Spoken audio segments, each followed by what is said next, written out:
Moroni, capitale des Comores, une ancienne colonie française dans l'océan Indien, l'un des pays les plus pauvres au monde. Situé entre Madagascar et la côte africaine, cet archipel de 4 îles, Grande Comore, Anjouan, Moélie et Mayotte, barre le canal du Mozambique, un lieu stratégique pour le trafic maritime. Un archipel marqué par la figure d'un homme à la réputation sulfureuse, Bob Denard, un mercenaire français. Au milieu des années 70, il va s'imposer comme la figure incontournable du pays et le marquer de son empreinte. On parle des Comores, on pense tout de suite à Bob Denard. Pour lui, je pense que c'est une des meilleures périodes de sa vie. Hein. Prince d'une île dont il aurait voulu être le roi, quelque part. Mais un roi qui laissera le souvenir d'un règne aux multiples zones d'ombre. Où sont les marques laissées par Bob Denard? Il n'y a rien. Rien n'est resté. Ancien militaire français, Bob Denard se met à son propre compte au début des années 60. Il joue alors les mercenaires partout où on a recours à ses services. Katanga, Yémen, Gabon. Le colonel, comme on l'appelle, enchaîne opérations coup de poing et missions de déstabilisation au service de la France. Sa première mission aux Comores remonte à l'année 1975. Ce sera pour lui le début d'une histoire fusionnelle entre un homme et des îles qu'il considère comme un paradis. J'ai l'intention de m'établir définitivement ici en tant que Comorien à part entière. Coup de foudre pour les Comores, mais aussi coup d'État à répétition. Car Denard est avant tout un aventurier. Un aventurier qui va marquer l'histoire de l'archipel au parfum. Il va façonner les institutions militaires et économiques du pays, faire et défaire les présidents, jusqu'à être considéré comme le sultan blanc des Comores.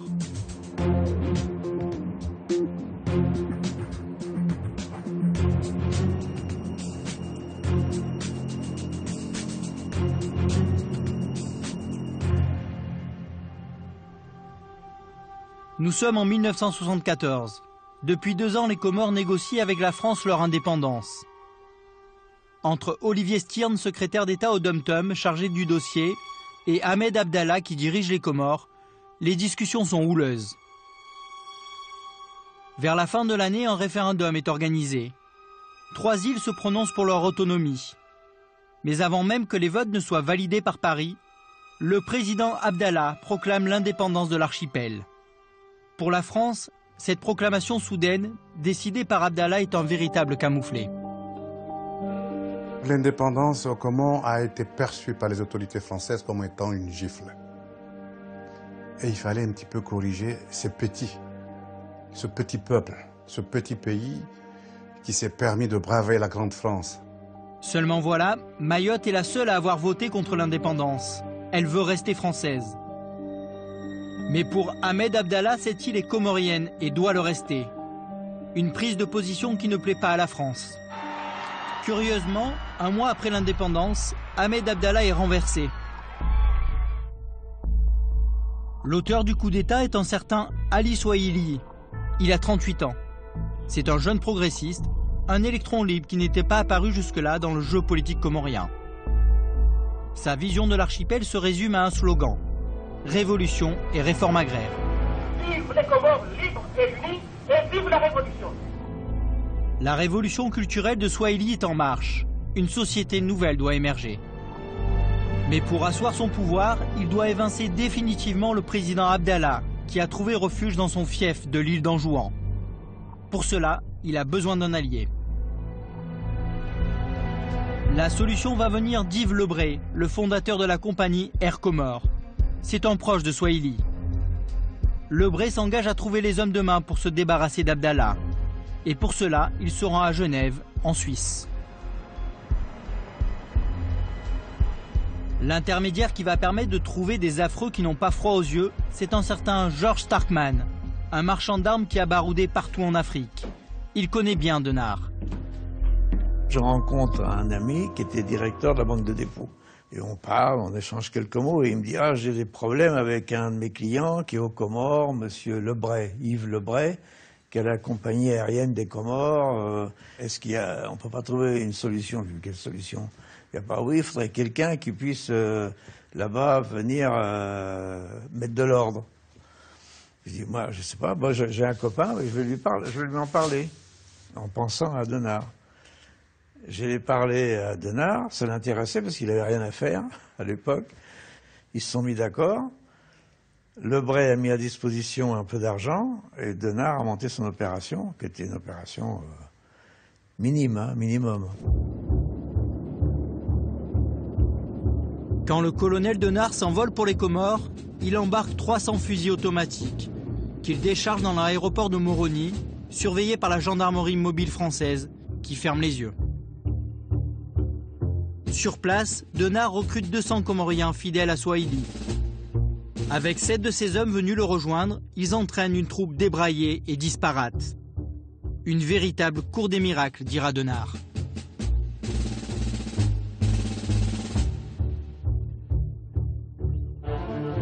Quinze jours plus tard, le 20 septembre, il lance l'opération sur Anjouan. Ce sera une opération aéroportée, a décidé Denard.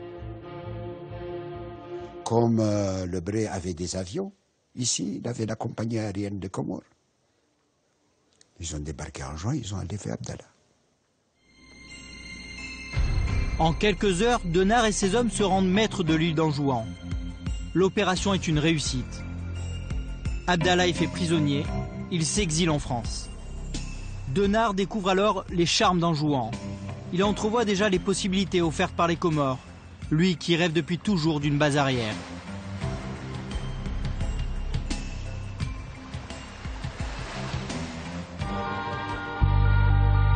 Conforté par Denard, Ali Swahili est le nouvel homme fort du pays. Fidèle à son programme, il s'appuie sur les masses populaires pour se débarrasser de la bourgeoisie. Pour mener à bien sa réforme agraire, l'ensemble des Comoriens est appelé au champ. Mais très vite, Bob Denard et la France s'inquiètent de la mise en place de la politique révolutionnaire de Swahili et de ses dérives marxistes. Au fur et à mesure de notre présence ici, on a vu que l'orientation politique changeait et qu'elle était contraire à nos convictions de toujours. Et alors nous nous sommes retirés. La rupture avec Ali Swahili consommée, Denard quitte les Comores en promettant de revenir. Quelques mois plus tard, en février 1977 à Paris, Ahmed Abdallah reprend contact avec celui qu'il a destitué il y a 2 ans à peine. Il lui demande de le remettre au pouvoir. Denard accepte, sans état d'âme. Il va même jusqu'à participer au financement de l'opération. Au port de Lorient, Denard achète un chalutier désarmé de 75 mètres, le Cap Fanier, rebaptisé Antinéa. Après 1 mois de travaux, le navire est prêt à prendre la mer. L'opération Atlantide est lancée. Pour cette mission, Denard recrute 50 mercenaires issus pour la plupart des réseaux de l'extrême droite. Des mercenaires surveillés de près par la France. Car selon le colonel, cette mission a été validée par les services secrets. C'est sûr que le coup d'État de 78, c'est avalisé par la haute hiérarchie de la DGSE. Pas forcément le patron de la DGSE, mais la haute hiérarchie de la DGSE, le service action, ça fait aucun doute. Ancien directeur général des services secrets français, la DGSE, Claude Zilberzan admet du bout des lèvres des contacts avec Denard. Si vous voulez, au fond, un service comme la DGSE, vis-à-vis de Bob Denard, elle le regarde faire. Un type comme ça, il est totalement libre. Il ne faut pas qu'à un moment donné, un homme comme Denard dise « je traite avec le directeur général des services », vous comprenez? Jamais il peut dire ça. Ça ne veut pas dire qu'il ne voit pas des gens du service. Une chose est sûre, l'opération est menée de main de maître. Mars 78, l'Antinéa quitte l'Orient. Il va contourner l'Afrique pour rejoindre les Comores, sous couvert d'une mission scientifique.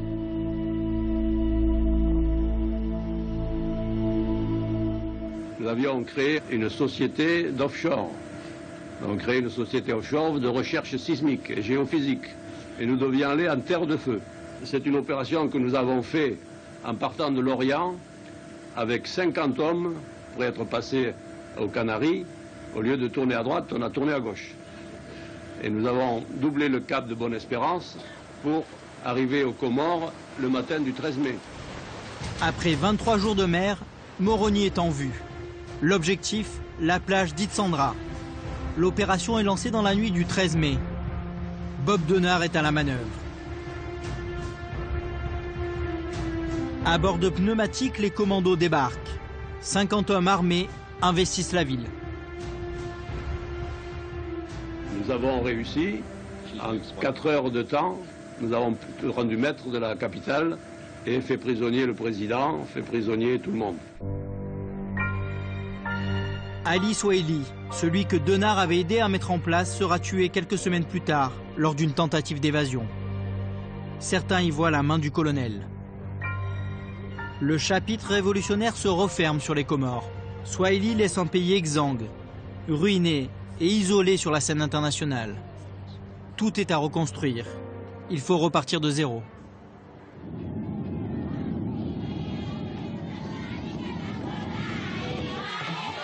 À son retour d'exil, c'est en héros qu'Ahmed Abdallah est accueilli. Les rues de Moroni exultent au passage du nouveau président. Les mercenaires sont célébrés comme des libérateurs. Bob Denard est acclamé par une foule en liesse. Il a 50 ans. Il vient de trouver le pays où poser son barda. Pour Ahmed Abdallah, c'est le début d'un long règne qui va durer 12 ans. Une période durant laquelle il va devoir composer avec Denard et ses mercenaires. L'accueil de la population que j'ai libérée ont fait que si je voulais rester dans l'ombre au départ, je ne peux plus le faire maintenant parce qu'il y a trop de chaleur humaine, ça devient un problème sentimental et j'ai l'intention de m'établir définitivement ici en tant que Comorien à part entière. Bob Denard, à ce moment-là, voulait en tout cas faire des Comores une sorte de paradis de l'océan Indien. Rêve d'un homme qui est en fin de carrière et qui, finalement, veut couronner cette carrière par une implantation dans une île dont il sera, en quelque sorte, peut-être pas le prince ou le roi, mais au moins celui qui va l'aider à aller vers l'avant. Là, il n'était plus vraiment mercenaire. Il était le conseiller du président Abdallah et, comme conseiller du président Abdallah, celui qui voulait faire des Comores vraiment une place forte de l'océan Indien. Il avait une vieille idée depuis déjà quelques années, c'était de créer une base arrière pour ses opérations. Donc il avait cette idée de trouver une base fixe à partir de laquelle il puisse installer ses troupes, entre guillemets, et puis projeter de nouvelles opérations pour ses commanditaires. Et il s'est avéré que ses intérêts, ou cette idée ou ce projet qu'il avait, ont coïncidé avec le désir du président Abdallah de s'entourer de gens sur lesquels il puisse compter et qui pouvaient le protéger eux aussi de façon durable. Donc il y a eu une conjonction de deux volontés, et ça a bien fonctionné puisque le président Abdallah, après avoir été remis au pouvoir finalement, a accepté qu'il y ait une création d'une garde présidentielle formée de Comoriens et encadrée par des cadres francophones, disons. Bob Denard commence à recruter. Il veut faire de la garde présidentielle, la GP, une troupe d'élite chargée de protéger le président Abdallah et assurer la stabilité du pays. Reste à financer ce corps d'armée. La France n'est pas disposée à entretenir une garde prétorienne noire encadrée par des mercenaires blancs. Denard doit trouver de nouveaux partenaires financiers. Et qui paye ça? C'est l'Afrique du Sud toute seule. Alors l'Afrique du Sud qui le fait pour des raisons propres, c'est-à-dire une part, on a déterminé à l'époque que le salaire des mercenaires français était financé à la fois par les services secrets militaires sud-africains à 75% et à 25% par le ministère des Affaires étrangères. À l'époque, c'était Pic Botha qui était ministre. Alors, bon, les raisons, chacun a ses propres raisons dans cette affaire-là. L'Afrique du Sud, qui pratique un régime d'apartheid, est soumis à un embargo international. Les Comores vont lui permettre de le contourner. L'archipel occupe également une position stratégique au large du Mozambique, un pays dirigé par un gouvernement marxiste auquel les Sud-Africains mènent une lutte sans merci. Les Sud-Africains ont vu quel était leur intérêt de disposer je dirais, d'une plateforme amie dans l'océan Indien. Donc le deal a été assez rapidement agréé. D'un côté, les Sud-Africains finançaient et équipaient la garde présidentielle. En retour, Bob Denard et la garde présidentielle allaient donner certaines facilités aux Sud-Africains. Pour les pro-apartheid, Denard et ses hommes, qui ne cachent pas leur sympathie pour les idéaux d'extrême droite, sont des alliés rêvés. L'un des principaux lieutenants de Denard, François-Xavier Sidos, commandait l'une des 3 compagnies de combat de la garde présidentielle. Il était chargé de la formation des sous-officiers comoriens. L'équipement venait pour une part d'Afrique du Sud, beaucoup d'armements récupérés en Angola par exemple. Ce qu'il faut savoir que c'est l'Afrique du Sud, et l'Afrique du Sud et la France avaient, disons, négocié de façon à ce que l'Afrique du Sud prenne en charge du fonctionnement de la garde présidentielle. Et les Sud-Africains avaient installé une station d'écoute en Grande Comore. La France avait laissé faire l'Afrique du Sud en échange, pour schématiser, pour simplifier, en échange du financement de la garde présidentielle. L'argent sud-africain coule à flot et bientôt les effectifs de la garde présidentielle atteignent 500 hommes, encadrés par une quarantaine d'instructeurs européens qui en font une armée redoutable. Une des caractéristiques de la garde présidentielle, c'est qu'elle avait un niveau opérationnel tout à fait comparable à celui d'un régiment parachutiste français. Elle a formé un encadrement de sous-officiers puis d'officiers performants, avec un niveau réel, intéressant. Et ça en faisait une unité militaire vraiment performante.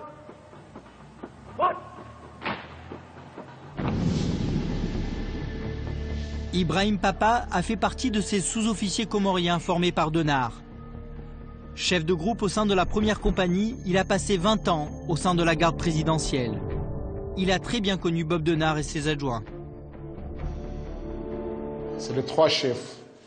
C'est l'adjoint de Denard, c'est le chef opérationnel militaire, Hoffman, capitaine Jean-Pierre, c'est le 3e bureau, c'est le Denard. Je suis fier que je suis un soldat de Bob Denard. Spécialisé dans les armes lourdes, Ibrahim Papa a gravi tous les échelons de la GP au cours de sa carrière, jusqu'à en devenir un soldat d'élite et un sous-officier respecté. Le diplôme, c'est le diplôme que j'ai reçu le moment qu'on était parti pour spécialiser les armes lourdes. J'ai eu le diplôme comme quoi j'ai reçu l'examen des mortiers tactiques et techniques. Ibrahim tient à nous montrer l'endroit où il a manœuvré et où il s'est entraîné avec sa compagnie pendant des années sur les hauteurs de Moroni, en pleine montagne, à l'abri des regards indiscrets. Ici, on fait des combats, on fait des embuscades, surtout sur la route, route qui était vraiment beau pour faire des embuscades en cas de guerre, de nous montrer les dangers dans une piste.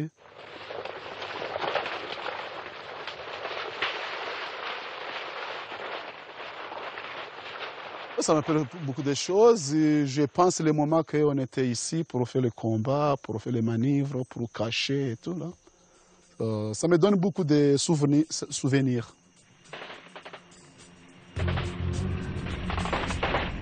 À la tête de la garde présidentielle, Bob Denard a réussi à s'imposer comme l'acteur central du jeu politique comorien. Il est le garant de la stabilité du pays et de la sécurité du président. Mais Denard a d'autres projets pour son pays d'adoption. Pour les accomplir, il troque l'uniforme pour le costume d'homme d'affaires et multiplie les séjours en Afrique du Sud en quête de financement. Le mercenaire se fait entrepreneur. Les Comores, pour lui, ont été d'emblée le lieu où il voulait construire quelque chose. Il m'a toujours dit finalement que les Comores avaient été le lieu où le mercenaire devait également se faire fermier, devait également construire, devait également penser aux habitants. Autrement dit, il y avait là une nouvelle dimension du mercenariat pour lui. Et cette garde présidentielle serait le groupe qui montrerait la voie de ce qu'il fallait faire pour les Comores. C'est ainsi qu'il a fait une ferme modèle, c'est ainsi qu'il aurait vraiment voulu devenir une sorte de gentleman farmer, en abandonnant les vieilles traditions du mercenariat. La force tranquille militaire, on va dire, est utilisée principalement pour assurer un certain nombre de missions de développement, mais de vrai développement. Un de ces axes d'effort, c'est la mise en place de la ferme pilote de Sangani. Les compagnies de la garde présidentielle se relayent tout là-haut, sur la montagne, pour creuser et construire un impluvium, parce que la Grande Comore est une île volcanique, il n'y a pas de cours d'eau, donc il faut recueillir l'eau de pluie. Ça veut dire un impluvium pour pouvoir irriguer les cultures, des constructions, la mise en place de systèmes de culture, d'élevage, voilà. Et la ferme de Sangani devient une ferme pilote qui fonctionne et qui prouve à tout le monde qu'il est possible de faire quelque chose pour donner une certaine autosuffisance alimentaire aux Comores. Mohamed Saïd a été l'un des contremaîtres embauchés à la ferme de Sangani. Bonjour, Monsieur le Président. Il en a assuré le fonctionnement et le développement pendant une dizaine d'années. Formé par les ingénieurs sud-africains dépêchés à Moroni, Mohamed a vu les millions affluer et le rêve de Denard prendre forme. Avant 1980, la ferme de Sangani, on peut dire que ce n'est pas un morceau de terre comorienne. On peut dire que c'est peut-être un morceau qui vient de l'extérieur. Parce que tout est mécanisé. J'ai planté la pomme de terre mécaniquement, j'ai récolté mécaniquement, j'ai planté les maïs mécaniquement, j'ai récolté mécaniquement, tout est mécanique. En quelques mois, Bob Denard fait de cette exploitation de 500 hectares une ferme ultra-moderne qui emploie 300 personnes. Sur les marchés de Moroni commencent à apparaître les produits de la ferme de Sangani. Les Comores connaissent un embryon de développement économique et bientôt des hôtels apparaissent dans l'archipel. Son rôle à l'époque est de construire et de mener à bien des projets de développement. C'est ainsi que sont construits des hôtels, principalement deux, sur la côte à proximité de la capitale, à proximité de Moroni, Itsandra, et au nord à Galawa, qui sont des complexes hôteliers qui vont permettre de développer le tourisme. Au nord de l'île, à 30 km de Moroni, à Mitsamioli, au bord d'une plage de sable blanc, l'hôtel Galawa voit le jour. Un immense complexe hôtelier de luxe de 250 chambres accueille désormais les vacanciers sud-africains. Toute une économie liée au tourisme apparaît.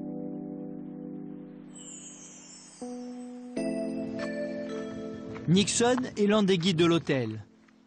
Comme lui, 200 personnes des villages environnants travaillent au Galawa.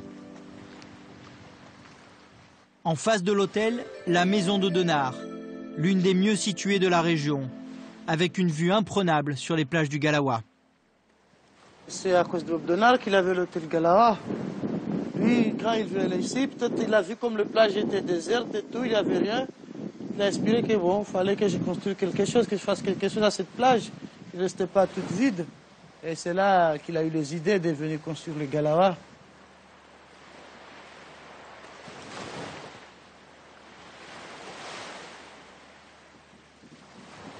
Je veux dire merci à Bob Denard parce qu'à cause de lui, on avait le Galawa. Et après le Galawa, on a fait beaucoup de connaissances des gens de l'extérieur, des Sud-Africains, des Allemands, des Américains. Et il y avait le pêcheur qui amenait leur barque comme ça, qui descend à la plage et qui puisse amener le touriste, faire une petite balade dans la mer, partir faire une petite croisière, nager avec le dauphin, faire un coucher de soleil. Quand il a fait le Galawa, je veux dire, on vivait bien. Pour Bob Denard, cette époque est certainement la meilleure de sa nouvelle vie comorienne. Il participe à la vie locale et se fond parmi la population. Il se convertit même à l'islam, la religion dominante aux Comores, adopte le nom de Mustapha Mahadjou et épouse une Comorienne. En tout cas, lui, il était gentil avec nous. Il vient avec les gens. Quand les gens lui voient, lui salue, il s'arrête, il salue les gens. Il n'était pas méchant. Monsieur Bob Denard, bonjour, monsieur, ça va, coquillage, combien, voilà. 5 francs, il donne. Même s'il n'a pas besoin de coquillage, mais il le faisait ça pour nous faire plaisir. Et puis, il aide surtout les enfants à l'école. Il ramène des cahiers, des stylos, les rentrées scolaires. Ici, Mustapha Mahadjou a enfin trouvé la paix. Homme d'affaires prospère plutôt que mercenaire. C'est la période dorée. C'est formidable quand même pour un mercenaire. Vraiment, c'est la belle vie, quoi. C'est l'image du corsaire. C'est ce qui a donné cette illusion que ces mercenaires étaient des corsaires au grand cœur et que, bon, voilà, ils y allaient non pas pour le côté sombre de l'affaire, mais pour le côté doré, le soleil. Et puis l'argent coule suffisamment à flot. Mais cette période dorée ne va pas durer. La réussite de Denard dérange. Ses détracteurs dénoncent sa mainmise économique, politique et militaire sur le pays. La population, qui jusque-là s'était accommodée de sa présence et de celle de ses mercenaires, commence à réclamer son départ. La contestation monte, la révolte gronde. Le mal est fait, c'est-à-dire qu'ils deviennent impopulaires. De plus en plus, ils prennent du pouvoir, de plus en plus, ils sont apparents, de plus en plus, ils s'affichent. C'est-à-dire qu'y compris dans la deuxième phase, Denard s'installe, est présent en permanence là-bas. Ils font des réceptions, ils prennent des femmes locales pour certains d'entre eux. Ils commencent à avoir un sentiment de toute puissance alors qu'au début ils étaient extrêmement discrets et ont une accumulation d'incidents. Le type qui se fait rabrouer dans un match de football, il casse la gueule au truc autour, ou qui est mal servi dans un restaurant, la GP des boules. Enfin, des choses qui finissent par vraiment exaspérer à la fois la population locale et la classe politique locale. Ce mercenariat avait des responsabilités militaires, mais aussi économiques. Et après, on s'est rendu compte qu'il dépassait les instructions, leurs prérogatives. La sonnette d'alarme est venue des Comores même, où ils ont demandé assistance à la France. C'est la France qui a envoyé Bob Denard ici. Donc ils ont demandé à la France de faire soit calmer Bob Denard, ses appétits, soit de le faire partir. Malheureusement, ça n'a pas été entendu et ça s'est passé autrement. Mars 1985, coup de tonnerre à Moroni. Une tentative de mutinerie éclate au sein de la GP. Des soldats comoriens de la garde présidentielle se rebellent contre leurs officiers. La répression est féroce. Une dizaine de mutins est jetée en prison. L'avertissement est sérieux. La puissance de la GP est ébranlée. Le pouvoir de Denard est en train de vaciller. Hassani Adili se souvient de cette période charnière du milieu des années 80. Il explique les raisons de la montée du mécontentement et de la fracture avec la population. Le mercenariat avec les Comoriens, ça a conduit à deux mondes parallèles. Il y avait les Comoriens d'un côté et les mercenaires de l'autre. Des mercenaires qui avaient tout et des Comoriens qui étaient pauvres. Simplement, il n'y avait pas de lien. C'était des gens qui se sont fabriqués une loi à eux. Eux, ils avaient tout, nous, on n'avait rien. Ils avaient le pouvoir, on ne l'avait pas. On ne pourrait même pas oser, dès qu'ils rentrent, même par exemple, soi-disant pour un effet banal, s'ils rentrent dans une boutique, il fallait s'écarter pour qu'on les laisse se servir d'abord. Cela ne veut pas dire que c'était pas du tout bien. Eux, ils étaient armés, nous, on n'était pas armés. Donc on était complètement, disons, livrés à nous-mêmes, parce que c'était eux la loi, et on ne pourrait plus rien faire. Donc notre pays a régressé. Finalement, qu'est-ce qu'on peut dire? L'État lui-même, à ma connaissance, d'après ce que je voyais, n'avait aucun pouvoir sur eux. Il y avait l'État d'un côté, les citoyens de l'autre, et puis les mercenaires du troisième côté. Des rumeurs d'exactions et de torture commencent à courir. Le divorce entre les Comoriens et les mercenaires est consommé. C'est à cette époque qu'Ali, le frère d'Hassani, est tué dans des circonstances troubles. Il avait 24 ans.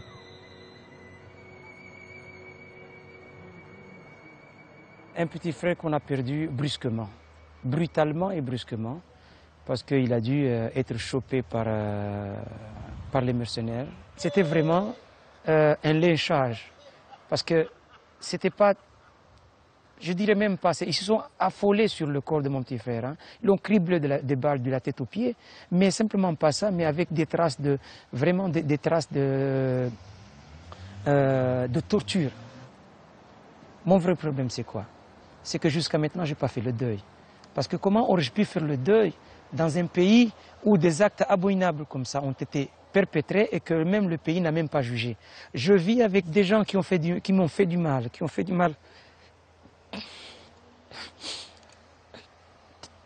qui ont fait du mal à un frère dont je ne le connais pas, le visage, que je risque de les aborder, d'être avec eux, sans les connaître. Donc, ça me fait mal,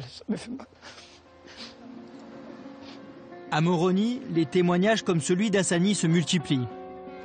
Il commence à inquiéter les pays qui soutiennent Denard. Surtout les Sud-Africains, engagés dans des pourparlers pour mettre fin au régime d'apartheid. Dans cette quête de respectabilité, l'attitude de l'AGP commence à faire tâche. On commence à avoir des déclarations des diplomates sud-africains critiquant le comportement de la garde présidentielle aux Comores, ce qu'on n'avait pas avant. Les mercenaires, ça commence à faire véritablement moche dans le paysage. Si ce modèle de coopération tourne en eau de boudin, parce que les mercenaires qu'ils financent commencent à faire des trucs un peu trop voyants localement, des conneries, sont très impopulaires, ils s'aperçoivent que ça va leur revenir en boomerang, ça va être extrêmement dangereux pour eux, et donc ils préfèrent commencer à prendre leur distance. L'AGP était quand même, c'était devenu on va dire un anachronisme. C'est une des dernières gardes présidentielles mises en place par la France, ou quasiment. Elle était assez souvent l'objet de critiques médiatiques, le plus souvent non fondées d'ailleurs. Denard essaie de reprendre en main la garde présidentielle, mais là, il court après, il est toujours en train de courir après un coup de retard là. C'est-à-dire que les changements viennent de partout, la France, l'Afrique du Sud, donc il y a beaucoup trop de modifications pour qu'il puisse gérer. Localement, il pensait être les rois de l'archipel, ils commencent à être haïs par tout le monde. Donc bon, ça fait beaucoup pour qu'ils puissent gérer leur maintien au pouvoir. Les jours de Denard à la tête de l'AGP sont comptés. Ses principaux bailleurs de fonds lui tournent le dos. Les salaires des soldats et des mercenaires ne sont plus versés. Paris décide de le lâcher une bonne fois pour toutes. On décide à l'époque d'assainir un certain nombre de situations, et parmi ces situations, il y a celle des Comores, de ne plus être lié à des choses, à des france-africaneries un peu sordides, un peu minables. Aux abois, Denard tente un dernier coup. Le 6 juillet 1989, date anniversaire de l'indépendance, il fait défiler la garde présidentielle en armes dans les rues de Moroni. Denard fait étalage de sa force et montre que rien ne peut se faire sans son accord. Ce qui gênait plus la France, c'était pas tellement la présence de, entre guillemets, mercenaires, c'était plus l'existence d'une force militaire, la force militaire que représentait la garde présidentielle, qui aurait pu être mise dans des mains exclusivement comoriennes. Et je crois que le vrai problème était là. Le 26 novembre 1989 au soir, tout s'accélère. Le président Abdallah est assassiné dans son bureau, en présence de Denard et de 2 de ses hommes. Abdallah est pressuré aussi pour se débarrasser des mercenaires. Et donc les autres voient bien que le temps est compté. Et c'est là où il y a l'assassinat d'Abdallah dans son cabinet. Alors là, bon, il y a plusieurs thèses possibles. On n'a rien de prouvé. Ce que l'on sait, c'est que dans une pièce se trouve le président Abdallah, Bob Denard, 2 de ses hommes, et qu'il y a une discussion qui est animée. Cette discussion animée provoque l'entrée d'un garde du corps du président Abdallah, qui croit le président menacé, arme, tire, rate Denard pour une raison inconnue, et sa balle tue le président Abdallah. C'est l'exposé des événements que donne Bob Denard à l'époque. 23 ans plus tard, le fils du président assassiné, Salim Abdallah, revient sur ce drame, avec distance et ironie. Vous savez, je n'étais pas dans la pièce. Mais la réponse, vous l'avez. Il y avait 2 Comoriens dans la pièce. Et 3 Français. Les Français en sortent vivants. Et les 2 Comoriens morts. Et on veut faire comprendre, c'est faisable, hein, c'est possible, que les 2 Comoriens se sont entretués. On veut faire comprendre et admettre, ils se sont entretués, et ceux qui avaient la garde d'un des Comoriens n'a même pas été blessé. Aucun. Donc la réponse, je ne l'ai pas, je n'étais pas dans la pièce, mais ça me paraît bizarre. Et en tant que fils, tout ce qu'on me donne conversion, j'accepte. Ce qui est clair, c'est que ceux qui ont vu Bob Denard sortir du bureau du président Abdallah témoignent tous de la même chose.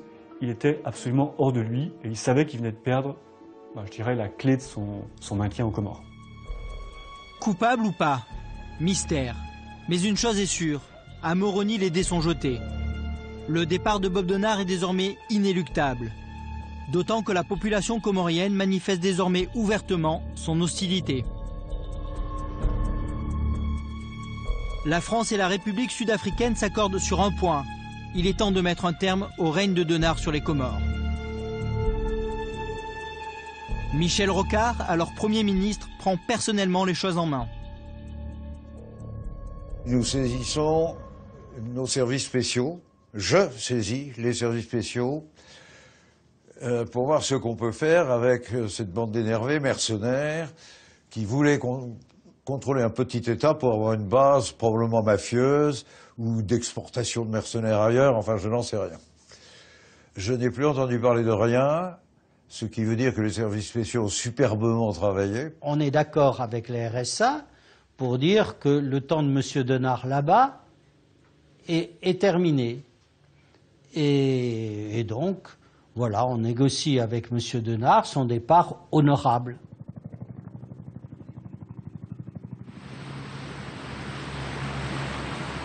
« 200 militaires français débarquent à Moroni.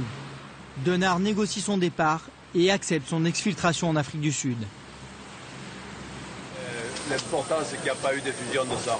Pour les Comores, j'espère que tout ira bien. Je le souhaite. Vous avez vu ce que les Français ont fait? J'espère qu'ils continueront jusqu'au bout maintenant pour que les Comores vivent dans la paix et la prospérité parce que le peuple comorien le mérite.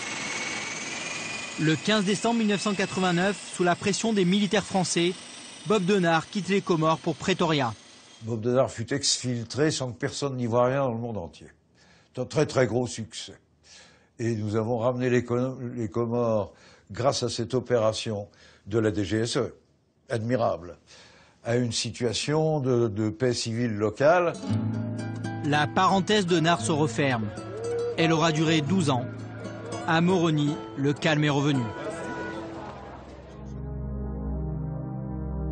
En exil forcé à Pretoria, Bob Denard entame une douloureuse traversée du désert. Son rêve est passé.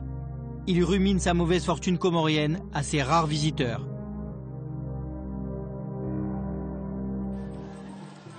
Aux Comores, en 1990, de nouvelles élections ont porté au pouvoir un nouveau président, Mohamed Johar, qui est loin de faire l'unanimité.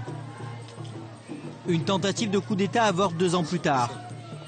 Parmi les putschistes figurent 2 des plus jeunes fils d'Ahmed Abdallah. Ils sont arrêtés et emprisonnés. Ironie du sort, pour faire libérer ses 2 jeunes frères, le fils aîné de l'ancien président Abdallah reprend contact avec Denard, pourtant mis en cause dans l'assassinat de son père. J'ai sollicité Bob Denard parce qu'on m'a dit que c'était la seule solution.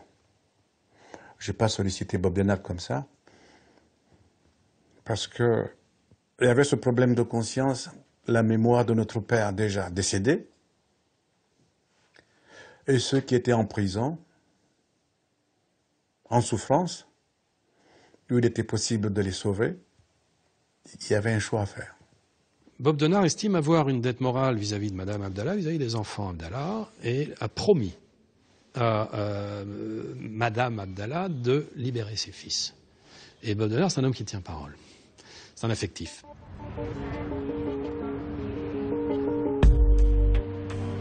Juin 1994, Genève. Jean-Claude Sanchez, un ancien parachutiste reconverti dans le renseignement, est contacté par Denard. Tout d'abord, il m'a demandé si je connaissais une banque, un établissement financier où on pourrait ouvrir un compte qui permettrait justement d'alimenter les différents achats qui devraient avoir lieu pour monter cette opération, notamment l'achat du bateau. Pour cette nouvelle opération aux Comores, Bob Denard affirme disposer d'un budget conséquent, estimé à 2 millions d'euros. L'origine des fonds, il y a 2 origines en tout cas connues, celle des frères Abdallah, celle du prince Kamel, et la troisième, bien, ce sont des fonds secrets des services. Financé par le clan Abdallah, par les services français et par un homme politique comorien, les préparatifs pour cette nouvelle mission sont lancés début 1995. Il achète le bateau à Bergen. Le bateau subit un certain nombre de transformations à Rotterdam. Tout ça au nom d'une mission de recherche archéologique aux Philippines. Alors, ça permet de donner un petit parfum de chasse au trésor. C'est très bien ça, parce que ça permet de garder une certaine discrétion, tout en faisant en sorte que c'est normal d'avoir des gens qui ont plus un profil d'agent de sécurité que de marin à bord. Pendant ce temps, Jean-Claude Sanchez s'envole pour les Comores. Avec 3 complices, ils sont chargés de préparer le débarquement. Notre rôle avait plusieurs aspects. D'une part, déjà, sentir un petit peu l'atmosphère là-bas, s'imprégner un peu de l'atmosphère sur place. D'autre part, repérer des endroits effectivement de possibilités de débarquement. Et puis le troisième point, avoir des véhicules pour l'acheminement des gens qui ont débarqué au point où ils devaient opérer. C'était pendant les 15 jours que nous avons passés en repérage, où nous jouions les touristes. On voit d'ailleurs, je suis en Bermuda, en couleur, en maillot de corps. Alors au final, notre choix s'est porté non sur une plage, mais sur un endroit où il y a une coulée de lave qui se jette dans la mer, mais qui était un endroit très, très discret. Le Vulcain quitte Tenerife le 26 août 1995. La traversée va durer 1 mois.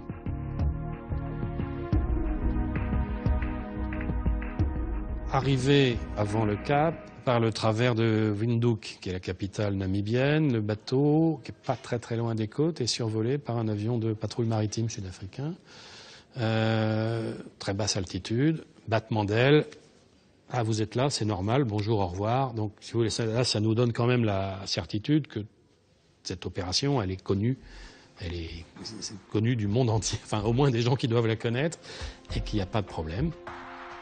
Le 27 septembre 1995, à 1h30, Denard, à la tête d'un commando de 30 hommes, débarque dans la crique du Trou Charmant, balisé par Jean-Claude Sanchez et son équipe. Le plan se déroule comme prévu. Le groupe, chargé des repérages, embarque les hommes dans les 4x4 loués sur place. Bob Denard est de retour aux Comores. Et alors là, c'est incroyable. L'explosion de joie, les gens qui disent « Ah, c'est vous, c'est fantastique ». Il n'y a pas un coup de feu. Il n'y a pas un coup de feu. Tout le monde, voilà, les gens sont contents, rayonnant de bonheur. Le patron est revenu. Comme en 1978, l'opération est un succès. Denard est accueilli sous les acclamations. Il a repris les Comores, capturé le président Johar et libéré les fils du président Abdallah. Grand reporter à VSD, Christophe Gauthier est le premier journaliste à se rendre à Moroni, quelques jours après le coup d'État. Sur place, il découvre une capitale étrangement calme. Les rues sont vides, les Comoriens sont dans l'attente. L'activité est très ralentie. Et elle est d'autant plus ralentie que dès le dimanche soir, donc soit 4 jours après le coup d'État, la rumeur d'une intervention française parvient à Moroni. Et en effet, la France s'apprête à intervenir. Ordre a été donné de ne pas laisser passer ce nouveau coup d'État. Le coup d'État de trop fomenté par Denard et ses hommes. Un corps expéditionnaire composé de troupes d'élite est envoyé sur place. 800 hommes débarquent à Moroni. Et patatras, alors que Alain Juppé, Premier ministre, avait déclaré qu'il n'y aura pas d'intervention française, bruit d'avions nocturnes, largage de quelques chuteurs opérationnels chargés de baliser le terrain, débarquement de l'armée française. Visiblement, le gouvernement n'était pas prêt à discuter. C'est pour ça qu'on déploie une armada gigantesque, on envoie franchement des troupes d'élite Hein. Et quand les premiers soldats français mettent le pied sur le sol comorien, ils ouvrent le feu pour dire que voilà, c'est du sérieux, qu'il n'est pas question de discuter. Et si les mercenaires ne se rendent pas, l'armée française tirera. En coulisses, les négociations débutent. Denard mesure la détermination française. Il n'y a jamais de dernier baroud. Tant qu'il y a la vie, il y a la vie qui tourne. Et le baroud, il est bien vrai que ça fait depuis 1945 qu'il est peut-être temps de raccrocher, mais qui peut dire hein. Denard comprend qu'il est pris au piège et que sa vie et celle de ses hommes sont directement menacées. Reclus dans la caserne de Kandani, il décide d'ouvrir les portes à la presse et de mettre en scène sa sortie. Les journalistes arrivent à rentrer dans le camp, la conférence de presse a lieu et Denard leur dit, écoutez, voilà, visiblement les ordres de l'armée française sont attaqués, il va y avoir un bain de sang. Si vous êtes là, vous pourrez en témoigner et peut-être que vous allez nous aider à éviter le bain de sang si vous restez là. Une chose est certaine, c'est que la presse a servi de rempart et que, du coup, la reddition s'est faite avec le sens militaire, comme Bob Denard l'attendait. C'est-à-dire qu'on traite bien ses officiers, qu'ils ne soient pas menottés tout de suite. Voilà, il a donné sa parole d'officier, il a donné sa parole d'homme que ça se passerait bien. Et au final, je crois que la reddition s'est plutôt bien passée.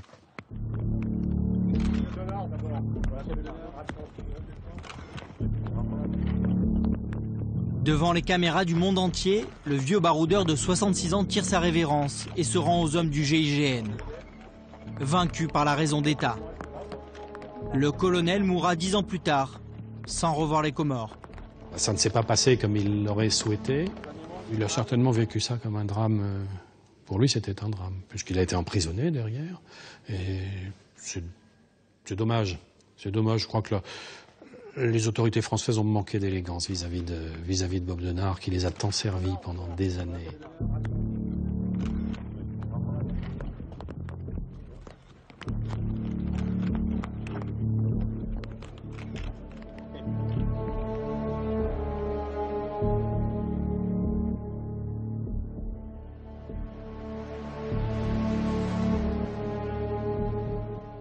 Quinze ans plus tard, il ne reste rien de l'héritage de Bob Denard.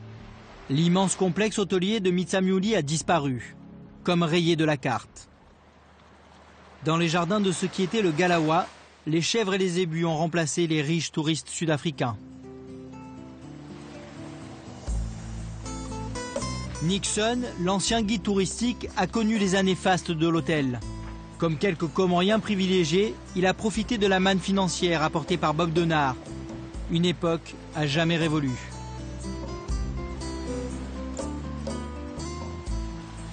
À l'époque, il y avait des bungalows partout ici. On n'imagine pas, mais maintenant tout est fini, il n'y en a plus. Il n'y a plus l'ambiance comme à l'époque. À l'époque, le village vivait mieux. Quand il y avait le Galawa, la vie était géniale. C'était la vie en rose, les années de Galawa et Bob Denard. Mais comme tous ces deux personnes, il n'y a plus le Galawa, il n'y a plus Bob Denard, qu'est-ce qu'il y a à Comores? C'est juste le misère, je veux dire. À la ferme de Sangani, la nature a repris ses droits. De l'exploitation agricole ultramoderne, il ne subsiste que des ruines. Cette expérience de la modernité, inédite dans l'archipel et incarnée par Denard, a été effacée de la mémoire des Comoriens. Un véritable gâchis pour Ibrahim. Ça, je pleure puisque le moment que Denard il a construit bien ici, qu'on trouve comme ça, pour moi ça m'a fait mal.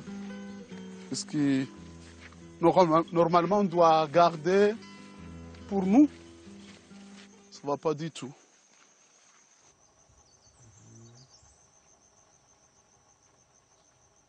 Il y a des moments où je pense à ce qui est arrivé à cette ferme-là, ça me fait mal au cœur.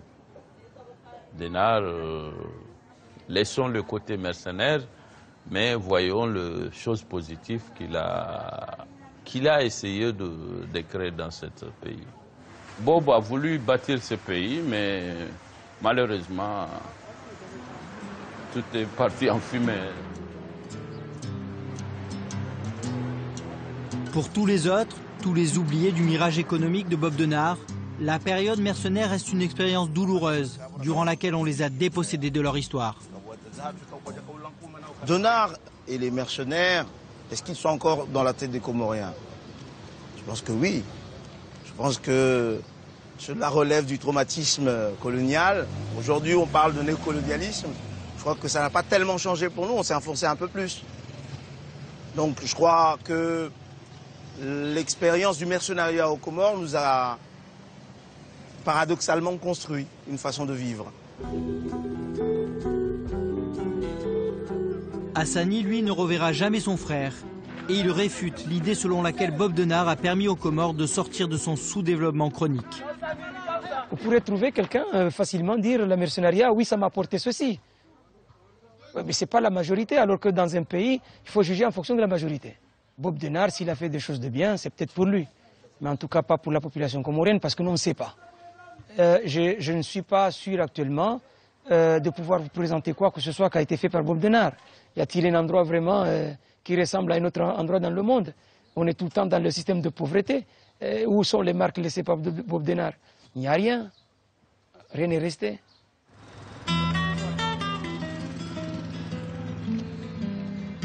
Voilà 17 ans que Bob Denard a quitté les Comores. Depuis, l'archipel a essuyé une quinzaine de putschs. Le pays reste aujourd'hui encore traumatisé par le passage du colonel, mercenaire de la France et affairiste. Il caressait le rêve de développer l'archipel et de finir sa vie, loin du tumulte des champs de bataille. Un rêve duquel les Comoriens ont été d'emblée exclus. Aujourd'hui encore, l'archipel des Comores est l'un des pays les plus pauvres au monde, sans véritable espoir de changement immédiat.